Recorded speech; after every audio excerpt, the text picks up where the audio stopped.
Were you raised by a narcissist? Some of us know we were, some of us don't.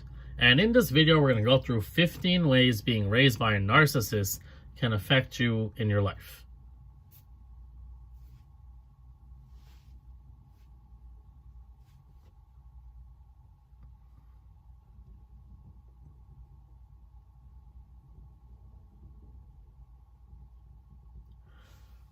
Children of narcissistic parents often have a destructive legacy.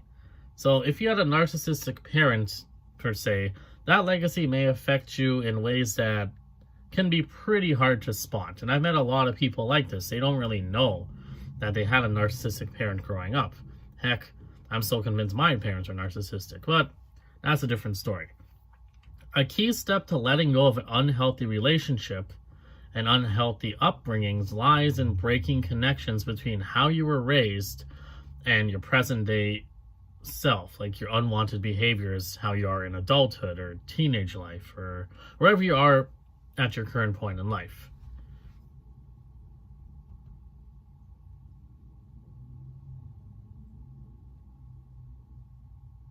A key step to letting go of an unhealthy upbringing lies in breaking the connections between how you were raised and how you are in the present day with your current behaviors and your unwanted behaviors, your bad habits you may have from the upbringing and your habits you have now. The following behaviors are common among narcissistic parents. The following behaviors are common among narcissistic parents. We're going to go through the list and you can identify which ones you've experienced. Maybe experience all of them, maybe none of them, maybe one of them. But we'll go through a list and let's see what happens. When you were growing up, did one or both of your parents bestow gifts with strings attached? I can say I experienced that one.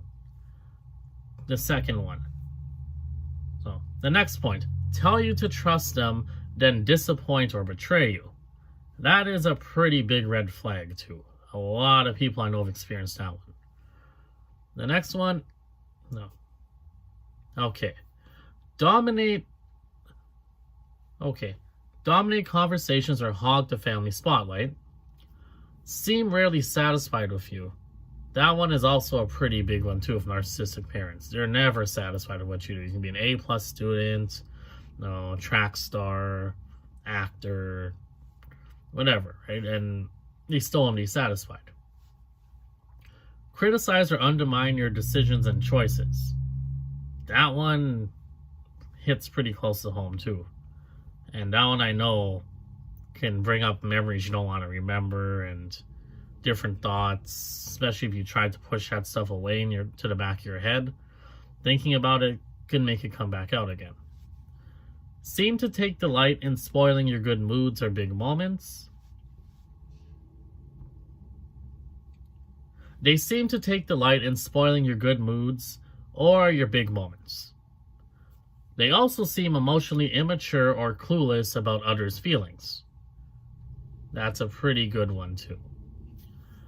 They rarely apologize, admit they are wrong, or take responsibility for their actions.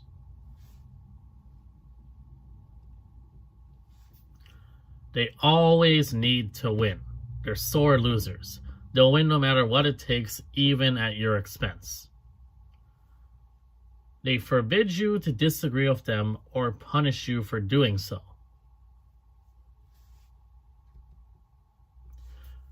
Use guilt or pressure to put their needs first. This one I've experienced a lot, a good 10 years of, and it gets pretty annoying, so I can relate to that one for sure. They show disharmony, gaslighting, and drama in your family. Now, I never really knew what the term gaslighting meant until I heard a song like a couple weeks ago called Gaslighter. I'll actually link that in the description too. It's a pretty interesting song related to this video, in a way. They act like a martyr and pull for attention and sympathy. Yeah, That's class A narcissism too. They discount or ridicule your emotions, wants, and your needs. They leave you feeling hopeless, trapped, unloved. They leave you feeling helpless, trapped, and unloved, or hopeless. General sense of just nothingness, basically, to sum this point up. They become punitive, distant, or withdrawn when they're displeased. So they're just like, they don't give a crap about you, basically. They view all the situations in black and white, or all or nothing terms. So this is how it is, it's not going to change, this is how it was, and they don't stray away from that. That kind of stays with them and with you for a while. They act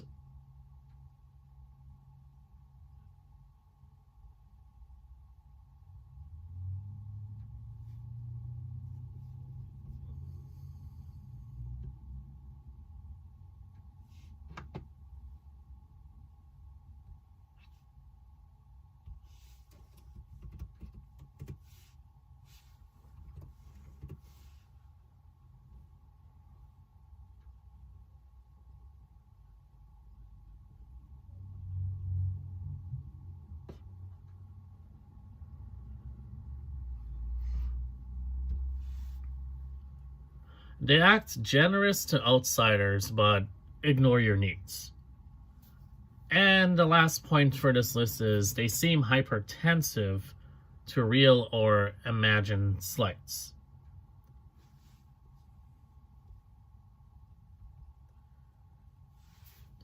Now, we finished this list, and we're going to go on to the next point, and it's going through It's going through basically how these behaviors have lasting effects on you. For example, if you had a parent who used and manipulated you or shamed you, how you cannot sometimes find it difficult. No. For example, if you had parents or a parent who shamed you, manipulated you, used you, how couldn't you find it difficult to trust others even years later? I can relate to this one to a whole. It's very hard for me to trust people in general. And the people I do trust, sometimes they show narcissistic traits, but it really depends on the person. Sometimes I let it go, or I let them know what they're doing, and maybe they work on the behavior, maybe they don't. If they don't, you cut them off. You don't need that. If you grew up with it, you don't need that in your adult life.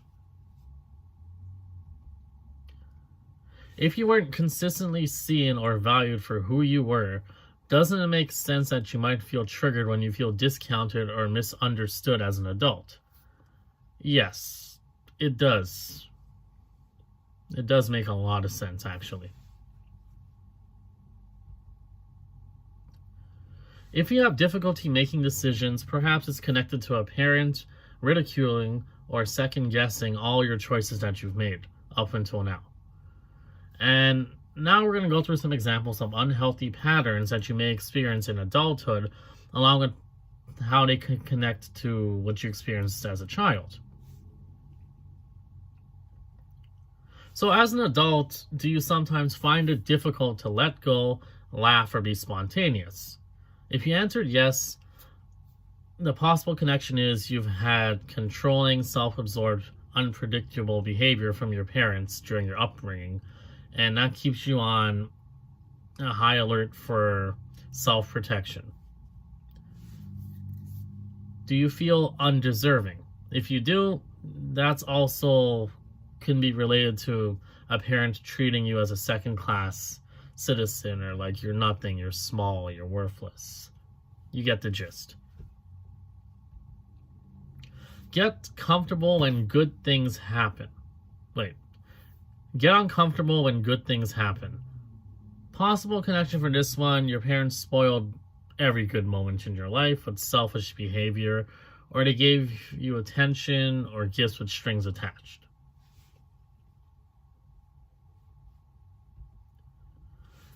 You initially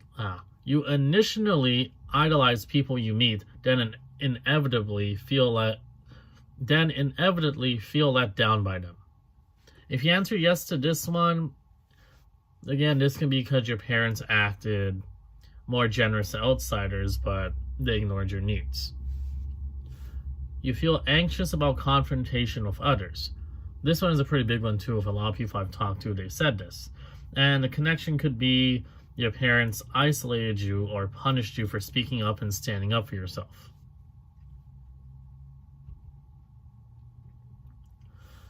Do you feel the struggle to be close with others even when they want you to? Yeah, sometimes I do. And it does affect my work life, personal life, friendships and stuff. It takes a while, especially when you battle a lot of mental health struggles as a whole, and then you have this. And the connection of that is your parent or parents regularly withdrew you or rejected you for no apparent reason. Do you please others at your own expense? If you answered yes. If you answered yes, the possible connection, pretty straightforward. Your parents forced you to put their needs first or made you feel guilty for having needs of your own. Even as an adult, both my parents try and pull this crap, and I don't deal with it anymore.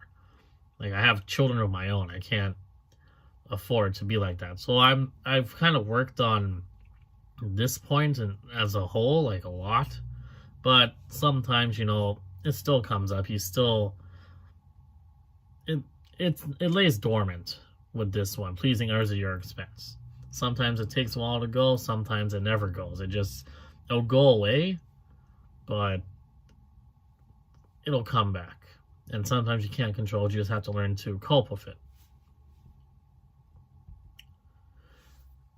You feel drawn to turmoil rather than harmony You feel drawn to turmoil rather than harmony in your relationships. If you answered yes, then again, this one's a pretty straightforward connection. Your family was a drama house. Scapegoating, a lot of disharmony, arguments, You grew up in a toxic household. That's pretty much what this one means. Do you judge yourself harshly? Do you judge yourself harshly? If you answer yes to this one, the connection is, well, again, kind of straightforward. Your parents are often critical. They put you down. They're never satisfied with what you did, no matter how good you did it. They were always saying, oh, you could do better, or that person did better, or whatever, I don't care. Self-soothe. Do you self-soothe through excessive drink? Do you self-soothe through excessive drinking, shopping, eating out, or other compulsive behaviors? Sometimes I do. I'll admit that. And the connection with that is your parents' behavior. They left you feeling unloved, trapped, alone, helpless, or hopeless. Do you trust others unwisely or conversely? Do you trust others widely or conversely? Find it hard to trust even when you want to? No. Do you trust others wisely or conversely? Or do you even find it hard to trust even when you want to? If you answered yes to this one, the connection could be your parents convinced you to trust them, and then they betrayed you. And as a child, you'd think that your parents would never betray you, and that's hardwires into your brain that they betrayed you. So what if someone else betrayed you, or you always become betrayed? The possible connection with that one is your parents convinced you to trust them, but then they betrayed you. And that stays hardwired into your head when you're a kid too, that your parents betrayed you. So then anyone can really betray you no matter how much you trust them. You'll always be betrayed. But that's an iffy one, right? It could be your parents, could be grandparents, aunts, uncles. Right? That one isn't only subjective to parents, but this video is mainly for parents, right? So we'll focus on that. Do you believe it? Do you believe that dysfunction in relationships is normal or unavoidable? If you answer yes, the connection to this one is your parents or parent lied, they stonewalled you, held grudges, or never took responsibility for their actions. So naturally, you think that's just how a relationship should be. Do you feel numb or struggle to identify your feelings? Yes. I can say that sometimes. A lot of people can probably say yes to this one too. The connection to this one is your parent or parents say minimalized or ridiculed your emotions or attacked you for having emotions they didn't like. For example, with this one is, if you're young, you're going through mental health struggles, and you're telling them you feel depressed, you feel stressed or anxious. They tell you, oh, it's just in your head, you're seeking attention, grow up. You know, stuff like that can add to this. And it makes it worse if you don't get help, and it just builds up and builds up till you finally crack. And then it gets worse.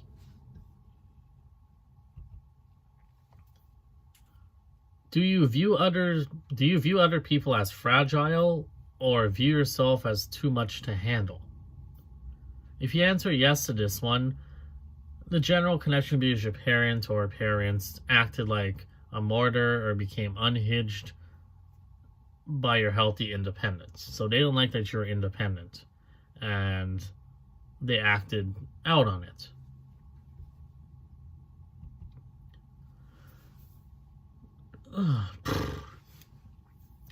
Do you feel extra sensitive around entitled, arrogant, or manipulative people? Sometimes. Sometimes I do. If you answer yes, the possible connection is your parents' desperate need for attention took up the emotional oxygen in your family. So, with that being said, you know, human behavior is pretty complex as a whole. And it'll be simple to just say because your parents did it, that you'll automatically do it. That's not necessarily the case all the time, but years of being put through a narcissistic upbringing from a parent, it can take a toll on you. And sometimes that toll can be bad. Sometimes you just shut people out, you have a lot of breakdowns, and relationships, you might not ever be in a happy relationship. So if you can acknowledge what's happened to you and seek the help that you need, it won't come right away. The path to recovery for something like this is not as complex as anxiety or panic, severe depression.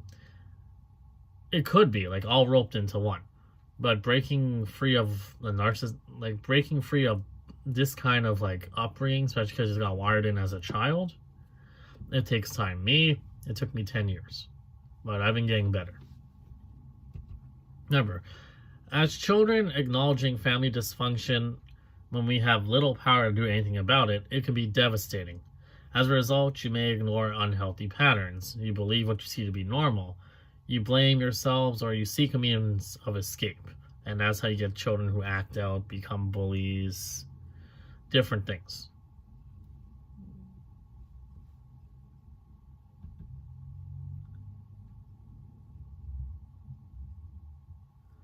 And now we're going to go through some coping strategies that might help you emotionally survive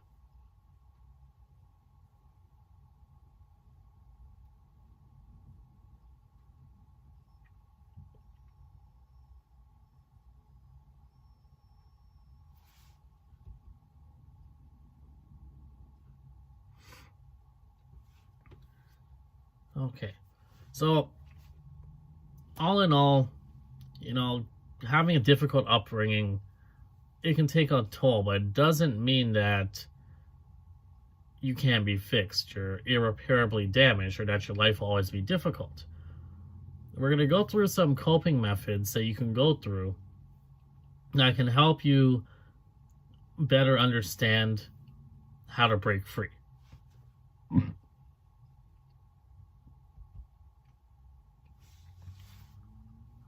The first thing is recognition. Recognize that the past has come alive in the present. Basically, your troubled feelings or your counterproductive behaviors, such as what we went through in the 15 points above, they can serve as a signal that your parents narcissism from decades ago or however old you are is trying to reach into your present life. And the legacy,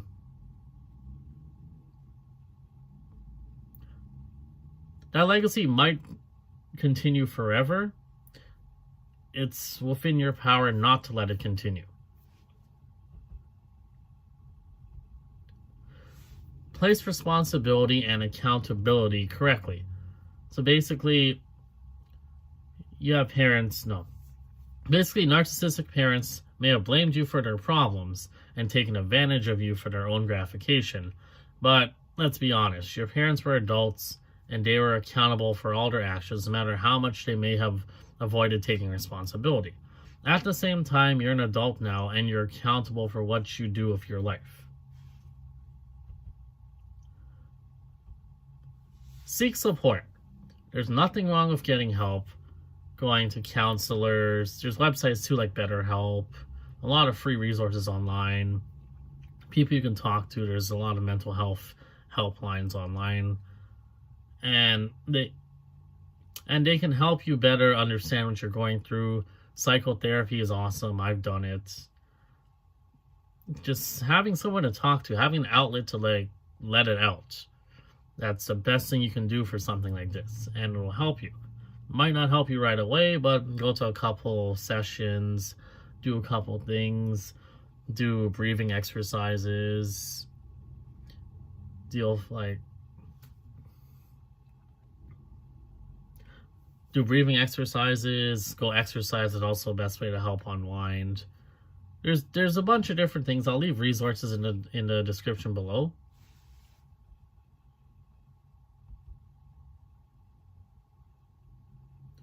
Ask yourself empowering questions, such as, what is the best way to take care of me in this situation? Is this how I want to treat myself or view others? Who do I want to be? And what do I want to stand for right now? These are 3 pretty empowering questions, and ask yourself and see what your answers are. Curious to see.